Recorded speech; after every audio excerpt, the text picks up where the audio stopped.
friends, welcome back to Lost in Spain.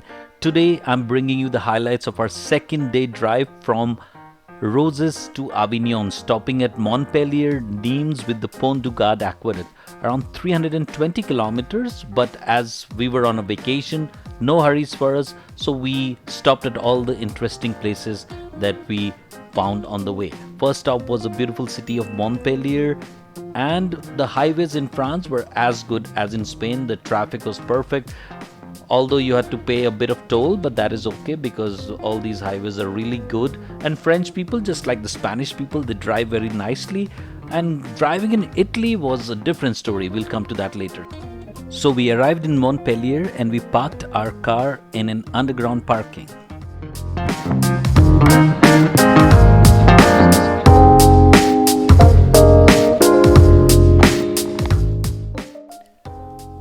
We started our walking tour of Montpellier from Place de la Comédie, where we have the National Opera House and the Fountain of Three Graces.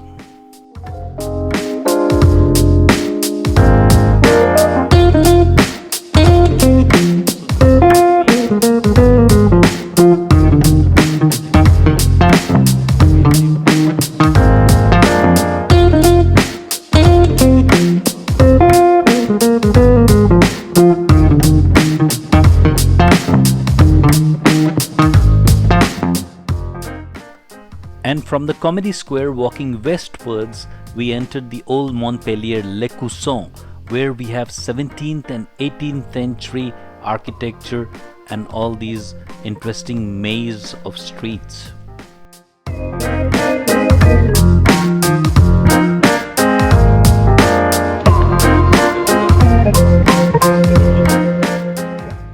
And just before reaching the promenade, you see the Triumphal Arch that was constructed in the year 1693.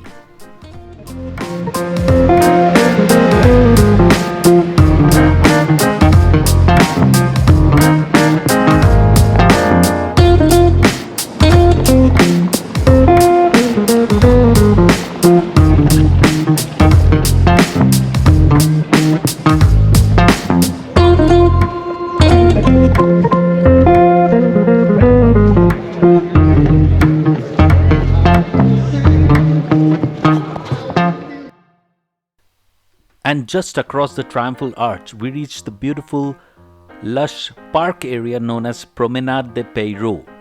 And it's built on the highest part of the city. It's an 18th century construction, and right in the center we have the statue of King Louis XIV, the Sun King of France.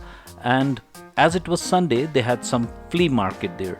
And just like the Rastro market of Madrid, it was very interesting to roam around the flea market, looking at all these antiques and special objects.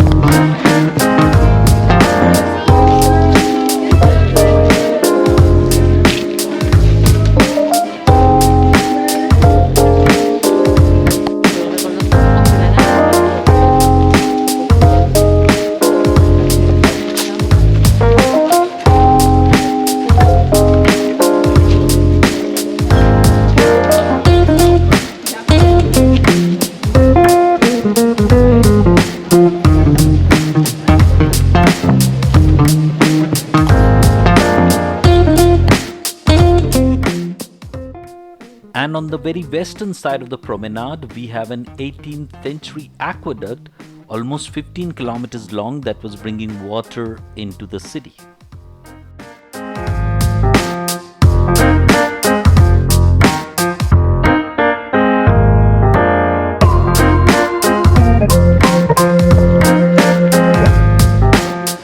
And you can see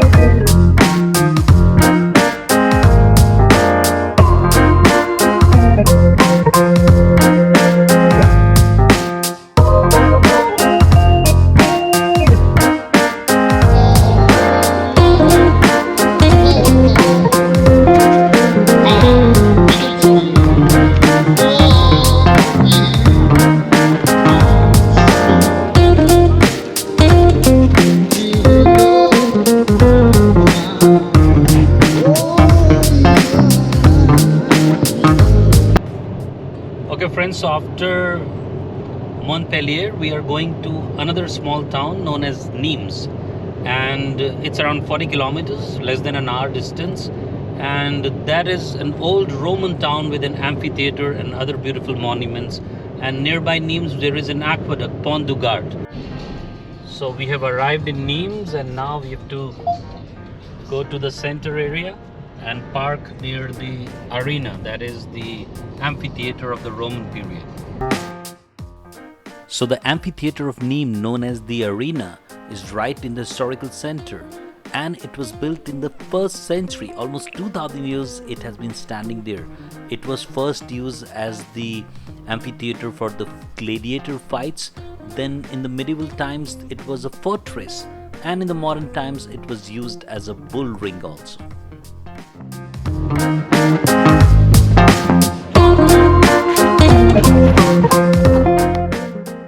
Just next to the arena, we have the statue of the bullfighter Nimenio II, a very famous French bullfighter who also did a lot of bullfighting in Spain.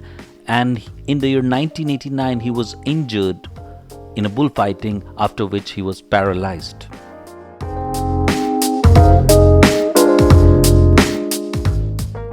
So nowadays the arena is used as a big concert space, and they have some medieval fairs and some exhibitions.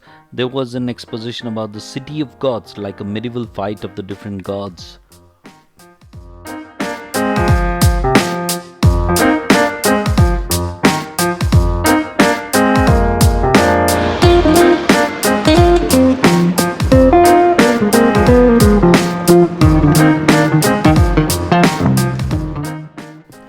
And one of the best preserved Roman temples of the world is right here in Nimes, known as Maison Carrée. Literally means the square house. It was built in the 1st century to honor the 2 adopted sons of Roman Emperor Augustus. And in one of the nearby squares, we have a very interesting sculpture of a chained crocodile. So why the crocodile here? Because crocodile was a symbol of the Egyptian who were defeated by the Romans. So when they defeated the Romans, they tied a chained crocodile. And I think the people think that touching the crocodile's nose is good luck. So that's why the nose is all shiny and polished.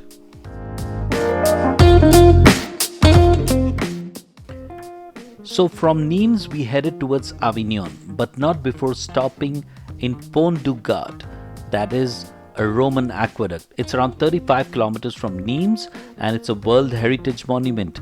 It was built in the 1st century to get water to Nimes, and it was 50 kilometers long, the total aqueduct. And the most monumental part is the 3-arched bridge over the river Gard, or Gardon as they say, and it is almost 48 meters high.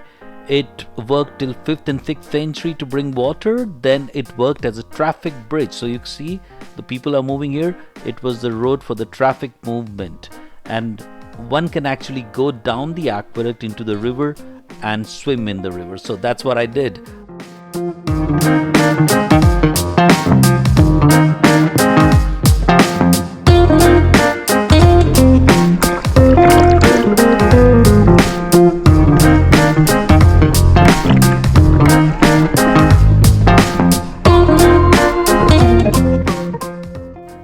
Then, after a ride of another half an hour, around 30-35 kilometers, I reached Avignon.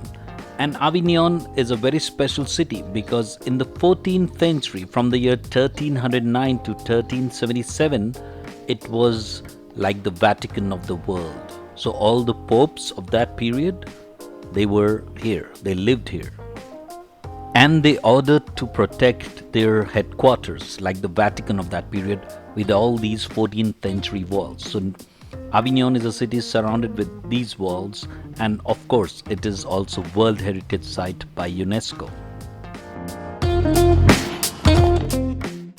So we had booked a hotel right next to the city walls. We left the car at the hotel, and then we went walking from the main avenue that connects the train station to the Papal Square that was right in the center. So Papal Square, where we have the palace of the popes of that period.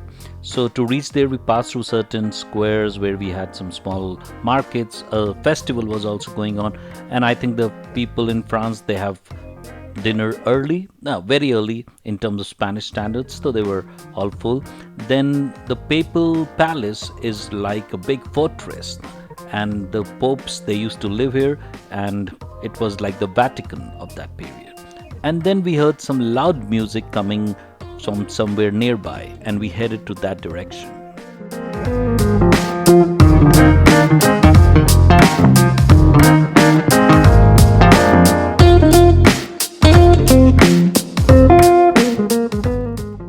And next to the papal palace, there were some gardens where there was a music festival, like a big party going on.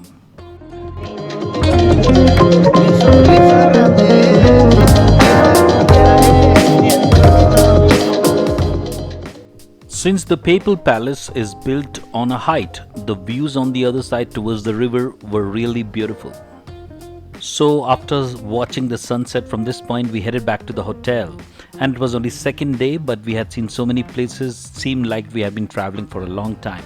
So please be in touch, stay tuned, and I'll bring you more videos about our trip. Till then, hasta luego.